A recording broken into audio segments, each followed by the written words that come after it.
Hello, everybody, and welcome back to another episode of Rugby with Powers. Once again, I am Sam, and once again, this is Draft Week. I am going to be looking at another one of my leagues. I'm going to be using the draft tier tool as well, but this one's going to be slightly different. This is a 16-man league. Our new beginnings that we started a couple of years ago that became a bit bigger than the League of Cluesery Gentlemen last year has now turned into the Hock Tour Tungavailoa Invitational. That is going to age incredibly poorly when she doesn't get internet famous anymore. We had a lottery draft for draft positions. I got the 7 spot. So without further ado, 16-man league. It's 1 QB, 1 RB, 1 wide receiver, 1 tight end, 4 flex spots, kicker and defense with a shallow bench of 5. It's 15 rounds, 16 players. That's a lot of players. Let's get to it. I'm not going to dwell on some of the tiers as I did last time. It is a PPR league. Let's get into it and let's see if, fingers crossed, I can show something off. And I think what I want to show off this week is go for Hero RB, but it's really not being kind to me here. I am staring down the face of Jamar Chase, Amon-Ra St. Brown, and I'm going to have to pivot straight away. And you know what? I think I'm going to go 0 RB. This is going to be difficult, but I think I'm going to go 0 RB because in the face of Amon-Ra St. Brown, who is my tier 2 guy, I've got 2 tier 2 guys in Jamar Chase and Amon-Ra St. Brown. I don't think I can pass either of them up. I'm going into my tier 2 of Kyron Williams, Jonathan Taylor, Jahmyr Gibbs. I'd love any of those guys as well. You know what? No, I'm going to go Hero RB. I said I'd do it, and I'm going to go Jahmyr Gibbs. I'm not going to worry about the ADP. I'm going to go Jahmyr Gibbs. I think he's going to have a fantastic season, and let's go with it. We got a Lions player either way. Straight after Jamar Chase goes, I can't even scroll this far because it's too big. I'm not going to go through all the players. Loads of players start going off the board, and it's a long time to wait. This is a 3rd round draft reversal. I don't know who's gone entirely because I can't see the whole board. But on the way back, we get Sam Laporta, Travis Kelce, and Nico Collins coming at us. So let's see who's available. And I said I'm going to go 0 RB. So we are ignoring RB. So we're looking at wide receivers and who's available there. We've got a Deebo Samuel available to us in that kind of 4th tier of guys there. We've got Mike Evans, who I quite like. This is a PPR format. So either of those guys, I think Deebo Samuel's going to have more carries than that potentially.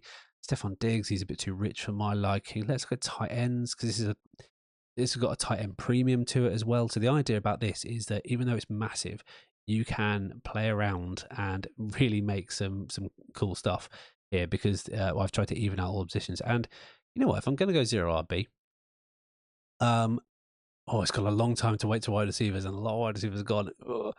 I don't think I can rightly justify a Trey McBride, even though I like him. I like him a lot. He's a league winner. You know what? We're going to go for it. We're going to go Trey McBride as that tier 2 guy. We're going to get 2 tier 2 guys to start off with. And this is a mock. We just see what happens. Yeah, and we see if we can cope. Funnily enough, I did a mock with Dan, who you've seen as a contributor to the show the other night. And I really liked it. I went Breece Hall first. He fell to me. And then I got some wide receiver help, which I really liked. It just fell to me. But this one, it might not go my way, and this is what we do. We draft to see what happens. Next up, on the way back to me, I just missed out on Cooper Kupp and DJ Moore, who I'd really like. But staring me at the face, oh, goodness gracious, this couldn't have come any better for me. I've got someone who I think is going to be a my guy, and both these guys are my guys, and I think are going to be league winners. I've got Devontae Smith, who I think is a cheap version of AJ Brown, and DK Metcalf. But I'm going to pick up DK Metcalf because I just think he has less competition. And you can see I'm not even drafting by all here, so I'm ignoring other positions. But let's just check. I've got Lamar Jackson available to me. He's in my tier 2 as well. But it's going to be a while before wide receiver comes back to me. Ooh. And I do think I've got some of my guys later on. So although I'd love Lamar Jackson here, I'm gonna have to go because of the team makeup here, and I've gone tight end early, that I don't normally do. I've got a hero tight end, hero RB.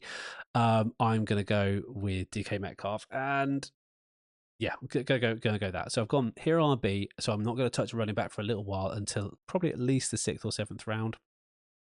Straight after Metcalf, White and Mix and Go.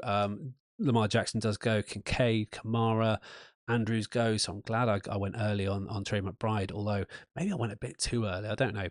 That's to decide. Tank Dell just goes before me. Oh, and I am left facing an Amari Cooper there who looks tasty. Now, this is great because I've got flex positions, so I can fill these out how I want. And the idea behind this is that the positions should even out a little bit. I've got Kyle Pitts staring me down. I've got George Kittle, but there are still onesie positions who I think can make a difference. And one of those positions is the quarterback. Now, Anthony Richardson is not getting back to me. I doubt Kyler Murray will, but never know because a lot of players, there's not many quarterbacks picked yet, and it could start a run. The computer does do that, so I'm going to go with my gut and go Anthony Richardson. And this might be messing up my draft, but I think he is a league winner. And this is a piece of advice. I didn't think about this, but not very often do you get a running back who scores 15 plus points on a weekly basis consistently. If you have a quarterback who runs for over 1,000 yards. It's really crazy. Like they just bite into each other. They just do. So do I see JT being in that top tier? I'm probably going to be knocking him down a couple of pegs. Right, I'm going for some interesting positions here. I probably need to come back and focus on wide receiver because I've only got one guy, and there's a couple of guys staring me down here that I really like. I'm just looking at where I position them. I have got. So he's gone. So Amari Cooper's gone. Chris Olave's gone. I'm looking at Chris Godwin. I'm not racing Jordan Addison. I think he's got injury concerns now as well. Calvin Ridley. Where do they sit in my kind of my makeup here? I think Calvin Ridley's slightly higher, but I can't see him right now. Terry McLaurin, is he still around? No, he's gone as well. But I want a wide receiver, but I can't see Chris Godwin. I'm probably being. Oh, he's there. He's in my 8th slot. So I think I'm down in this 8th tier now, really, and I'm looking at a couple of guys. And the guy I really want there is the guy with less competition. I think it's going to be Calvin Ridley there, and there is a plan here as well that I might go for a second QB late on and go for Will Levis. We'll have to see how that goes down. But Jordan Addison, Hollywood Brown, Godwin go straight afterwards. So I think I did the right choice by picking a wide receiver. And Kyler Murray goes in the 6th. So I think I was right to go with Anthony Richardson. Could I have got Kyler Murray in the 5th, and gone for someone else in the 4th round? Maybe. But I'm pretty happy with my decision there. DeAndre Hopkins goes next. Arguably, are they the same player? Yes, I probably think Calvin Ridley has more upside because of age, and that's really ageist of me. And I did say I wasn't going to touch running back until the 6th, and I cannot get my head away from Raheem Mostert. Now, you might think, Sam, that's stupid. Raheem Mostert is the second guy in that, and you're probably right. You're probably right. But do I think he has standalone value? I really do. I don't think it fits my narrative for what I'm telling you guys. So instead, I'm going to pivot and I'm going to look at some of the guys in my 8th tier of wide receiver. And these aren't wide receiver 8s. These are 8th tier guys who I think are very valuable. And I'm looking at the players who are going to be available to me. Deontay Johnson, who I've already drafted yesterday, who I really like. Christian Watson, I'm going to ignore. Brian Thomas, I'm ignoring. These guys aren't coming back to me. And then it goes down to the Cortland Suttons and Curtis Samuels of this world. I think I need to make sure that position is there.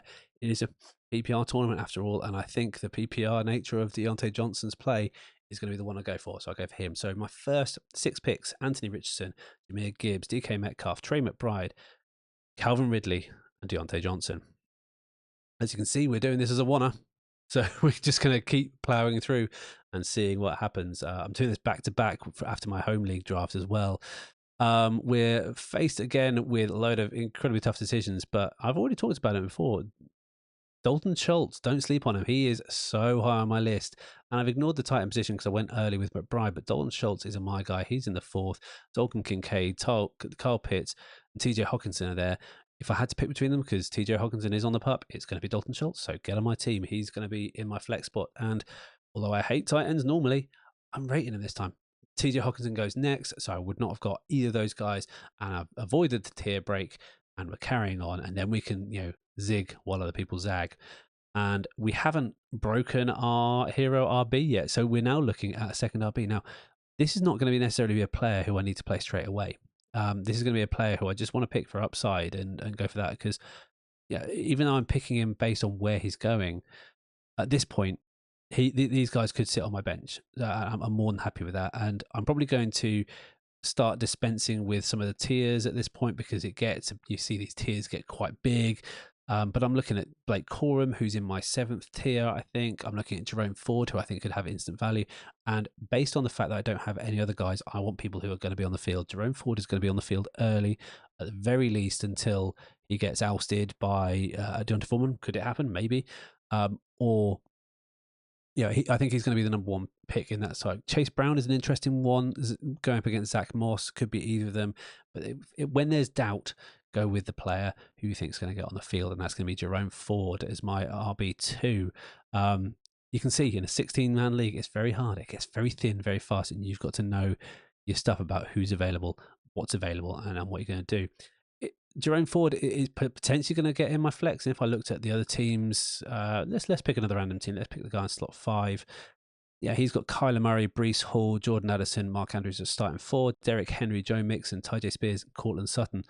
Would I want Cortland Sutton over Jerome Ford? Maybe. Have I got him? No. Now, funnily, the computer has valued kickers at this point. I do not, so I'm going to stick with what I do. Just because other people are zigging doesn't mean you have to zag. And I'm looking at Mike Williams here. I've got a gut feeling about Mike Williams. I really do like him. I've always liked him. I've got a bet that I think he could be a massive guy for Aaron Rodgers here. I would love that. Adonai Mitchell has upside.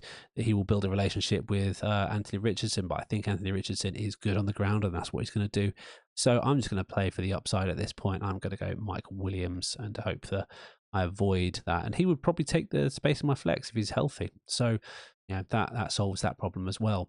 Luke Musgrave, Adonai Mitchell goes next. I wouldn't have got him anyway. A couple of defenses go. Matt Stafford, who would have been a lovely second QB to get. The QB market is looking thin now, but Taysom Hill.